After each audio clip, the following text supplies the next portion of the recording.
This couple makes 100 grand a month injecting Botox and lip filler in LA. Here's how we manage their money. First, we're going to organize their money, listing out what they're making, what they're spending, what they own, and what they owe. With this laid out, we'll build a neat system to manage their money, and you can have all the templates. For tracking income, we'll list each partner and how much they make. They both take a $200,000 salary, paid bi-weekly, and draw about $50K a month from their business. This leaves about $20K monthly in cash reserves, which they'll draw at the end of the year. Super useful for couples to see how much each partner's making, and for business owners or freelancers to set aside taxes for non-taxed income. In total, $87,500 hit their personal bank account in March. They'll need to set aside another $20K for taxes, so usable income is about $67K. Moving on to expenses. Normally, I'd use this template to organize recurring needs and fund money with monthly and yearly subscriptions. But because they have so much flexibility in their budget and only use credit cards, we're listing all their expenses here with yearly amounts. Home, education, and travel are their biggest expenses, with miscellaneous at just 4%. Monthly average, $40K. Now let's see what they've got in the bank. They have a primary business account, a management company to pay their kids, popular tax strategy, an account for their real estate investments, and a regular checking and savings account. Available cash is about $345K. They own and run 2 medical spas worth about $3.5 million. Their home is worth a little over $3 million. They have 6 real estate investments, and with crypto, IRAs, jewelry, and 2 Teslas, they own about $8.5 million.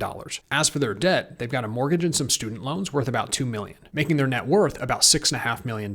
This is great to start, but I like to track my net worth once a month. So instead of using this sheet, we'll log their balances here in March so that as their net worth changes, it automatically updates on their net worth tracker. Boom, money organized. When it comes to managing your money with a system, you need something you can stick to. Almost everyone should be using a cash flow tracker with a few key bank accounts. That's how you decide what to do with your money, ensure you stick to your decisions, and easily track where it's going. This comes straight from Manage Your Money School. But they're making so much money that all they want is to keep track of their top 10 expenses for the year. Since we already have the categories and budgets, I can pull them straight on. Now all we need is a way to track actuals. We'll set up a sheet for their Amex, Chase credit card, and manual entries. Once a month, they'll paste their transactions here. And rather than go through every line, they'll use this key to set automatic rules. For example, Whole Foods and DoorDash are common occurrences. So are Airways and airlines. Once we add them here, they'll always be labeled as food and travel. With up to 10 labels for each category, they can either set a rule for regular expenses or manually label the one-offs, which we can see in yellow and even filter. We do the same for Chase. And for major expenses that come straight out of the bank, like their mortgage, insurance, and student loans, we list them here. Now all we have to do is combine them. A little formula work, no big deal. And now we've got actuals with the remaining amounts as well. Once a month, they'll take 30 minutes to update their numbers, check the boxes, and boom, $1 million income organized and under control. If you want to manage your money together or get all these templates, you can join my money school or request a project, both in my profile. I'm Chris, your money guy.